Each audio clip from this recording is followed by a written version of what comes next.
Well,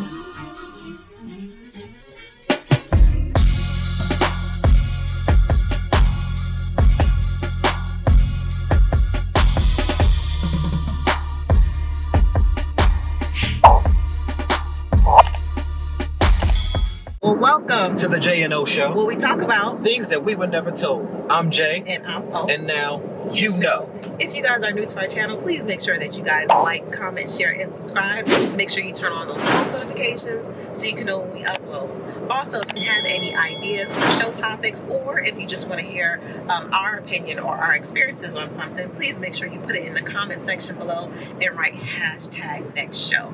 Alrighty. Okay, so as you can see, guys, we are on the road. Again, decided to pick up the camera because we got a lot we want to talk about. So, we got to get it in when we can. All right. But today we wanted to actually talk about something that we thought was very interesting. We were watching Married at First Sight. A show called Married at First Sight. I don't know if you guys have ever watched this show before, but we watched it a couple of weeks ago, whatever. Just one season. It was like the 9th season, whatever Netflix has on there now, which I was really upset about that they only had like one season and it was like season 9. But anyway, it was a very interesting show.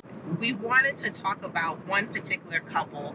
If you guys have seen the show, I'm pretty sure you might. Well, actually, no, because they had a whole bunch of craziness. But but there was one particular couple that we wanted to actually talk about, and that was Keith and Iris, the 27-year-old virgin. We want to talk about her and her relationship with Keith.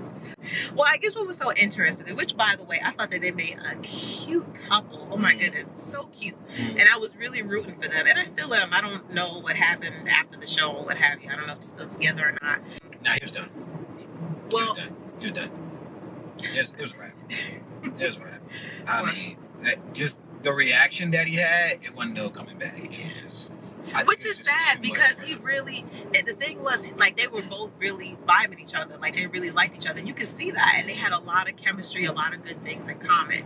Here's the reason why we wanted to talk about this, was because they had so much going on for them. And it was this one thing that was an obvious hang up. And it was her sexuality. Not the fact that she was a virgin. Which is what she thinks it is. Is what she thought it was. And I wish that, like, they could have like open live forums or something like that to talk to these people while they're going through it, because it wasn't the fact that she was a virgin or that she is a virgin. It was the fact that she wasn't in tune with her sexuality. And it's interesting because I feel like a lot of girls who grow up in the church, they and who are trying to live right and everything like that, trying to save themselves from marriage and things of that nature. We are taught so much about how sex is wrong unless it's in the union of marriage, which I don't disagree with. I do agree with that, because I don't believe you should be going and putting pieces of yourself with a whole bunch of people, because you become one with every person that you sleep with. So I don't disagree with that. The issue that I have is that growing up in the church, it's almost as though sex is taught as it's something perverted, as it's something wrong, it's something, I don't know, like it's just not a good thing. And although I guess I understand why, it's kind of taught that way because you want to discourage, people from being promiscuous and things of that nature. Like, don't work. I get it. Yeah. It doesn't work. It really doesn't. Some people it works. Some people it doesn't, I'll say it doesn't. I'll say the way that I saw it being taught in the church doesn't work. It works if you have reinforcement at home taught the right way. Or I'll say maybe they teach it at home the right way and it's just reinforced in church. The way that I've seen it taught in church generally doesn't work. Like, especially at the ages that a lot of people lose their virginity, they're going to do what they're going to do. And if that happens to fall in line with the fact that the church is like, you shouldn't do X, Y, and Z, then fine. But if it don't, they're not going to listen. Not at most people are losing their virginity in their teenage years, early 20s. They're not going to listen to somebody telling them, like, with that pointer finger. They're not going to listen to you. Now, if you have a home where they're reinforcing it and giving you good reasons and making sense of it, or just have been telling you for a long time, then it'll work as far as keeping you out of that situation. But that's just my opinion. Yeah. The way that it's presented, I don't see that it works. I've met many more people who do go and have sex before marriage than who don't. And which is why this whole situation on the TV was such a big thing that they made in the show, because it's unusual. Yeah, it's like it's really like a unicorn nowadays. Especially by 27. Yeah. That wasn't 17. Yeah, you really don't see that. And like I said, it's nothing wrong with that. And if she happens to see this video, if any of them happen to see this video, I hope she realizes that it's definitely nothing wrong with that. Like I said, the issue is, I feel as though it's the stigma that's brought with sex. When you grow up having that, and that, oh, you shouldn't have sex, you shouldn't have sex, you shouldn't have sex, like that's pounding into your head until you get married. And then there's other things where, like I said, it's kind of taught to where it makes you feel as though it's nasty and it's wrong. When you do finally get to the place where you are married, you're uncomfortable. Like, you're uncomfortable in your own skin. And that was very evident. Like in the episode where they did the game, the sex therapist, I guess it was, or something like that, she suggested a game for them to play, like roll the dice and everything like that. And it almost seemed as though she was disgusted by the thought of it. And that was the turnoff. That was the turnoff. That was the thing that if y'all don't know, if y'all look back at the season, or if you looked at it, you can see that's when he was done. Yeah. That's when he was done. He was like, oh, so it's not just that, oh, nah, you're not going to be able to, no. And I'm going to tell you right now, most guys that don't have some type of dysfunction towards sex, because there's a lot of guys that have dysfunction towards sex for one reason or another, various reason, molestation when they were young, just being introduced to it too early at an age when they shouldn't have been introduced to it, irresponsible siblings and cousins and things of that nature, and even aunties and uncles. All of that stuff happens. Sometimes it's not always as bad as molestation. Sometimes you have people irresponsibly introducing kids who are too young to it, and it'll distort the whole thing about sex. But if a guy is like perfectly healthy sex life and stuff, and a woman is there and he's considering being with you, and you guys have gotten to the point where you're talking about sex or having sex, y'all ain't just jumping from like day one. And you're talking about it and you're thinking about it and you're just exploring being sexual with each other, not even having intercourse, and you're showing disgust at your own body or the act of sex, many guys who are sexually healthy will be like, you know what? Nah. I'm gonna just let you know straight out. I'm not talking about whether or not you think it's right or fair that guys are like that, but a lot of guys don't want to deal with that because that will destroy your relationship. Right. Point blank period. It will. So go ahead, continue. Yeah. I just want to throw that in there. Yeah, but no, I mean that was the thing, and I felt so bad for her because I don't want her or anybody else to think that it's anything wrong with saving yourself for marriage. I applaud that.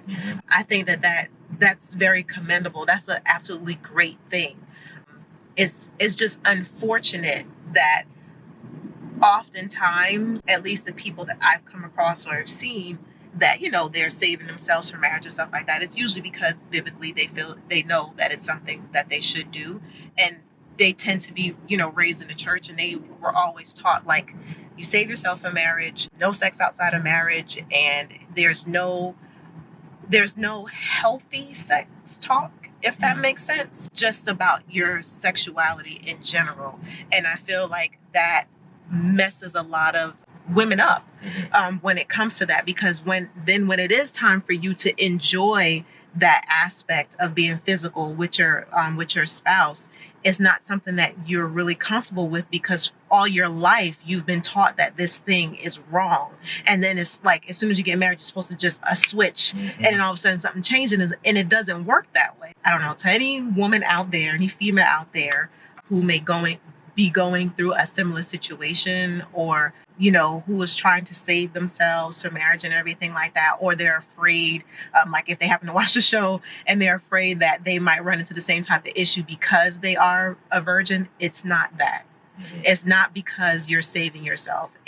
And 9 out of 10 times it's just going to be how comfortable you are in your own skin and about your own sexuality. So I would highly suggest getting in tune with that first before you go down that road.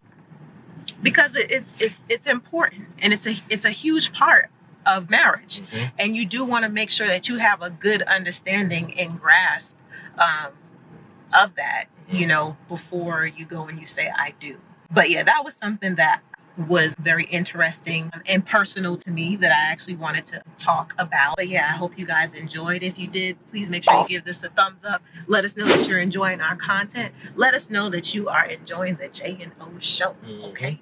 All right. Don't forget, if there's topics or anything like that that you want to cover, make sure that you put it in the comment section below and write #next show. Or let us know what your thoughts are on this topic. What do you think? Have you guys seen the show? If not, go check it out. Season 9, like I said, and it's Iris and Keith. That's the couple. All the couples were interesting, to say the least. And let us know if you want us to talk about some of the other stuff that we saw on there, because we were just like, whoa. Oh, another point on them specifically. I will say that the way the show is, what the show is for Iris, she probably should have never been on that show.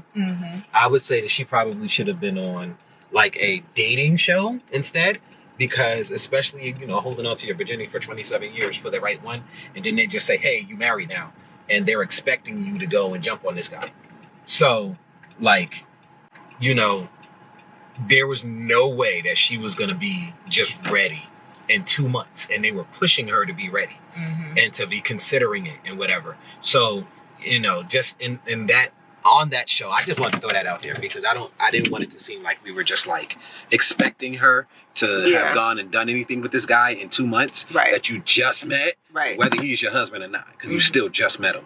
But definitely the wrong type of show for her to have been on, to trying to thrust in that situation or whatever. But it did reveal some very important things, and I hope that at some point she was able to see what it revealed regarding her relationship with her own sexuality, and what a lot of guys want, you know, from the mate that they're with. Like, no guy wants to be with somebody who's super uncomfortable unless they're super uncomfortable, and then you guys will sort of learn and grow together in that way. But a lot of guys nowadays, I'm just being honest with y'all, finding a male version is way more of a unicorn than finding a female version. I mean, like, it's crazy. It's just the way that guys have always been. We're a lot more physical, and there's a lot more pressure on us, from peer pressure, I mean, to be out there doing stuff with females and with women. It just is. A lot of guys just sort of succumb to it.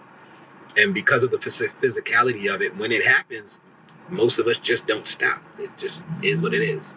That's the world we live in. I would love to idealize it, but there's what things should be and what they are. And that's the way it is. So that was just something we were talking. We just, the conversation just keeps on coming up about that season and with her. And every time we talk to somebody who's seen it too, they be like, oh yeah, the virgin. And you just be like, wow, she made an impact. She definitely made an impact. So I guess it was something we wanted to put out there. Just a little, I guess, PSA a little bit for people, things for people to think about before they get into long-term relationships and marriage. That was it, guys. Hope you guys enjoyed. Like I said, please make sure you guys like, comment, share, and subscribe. But until next time, later. Press the off button.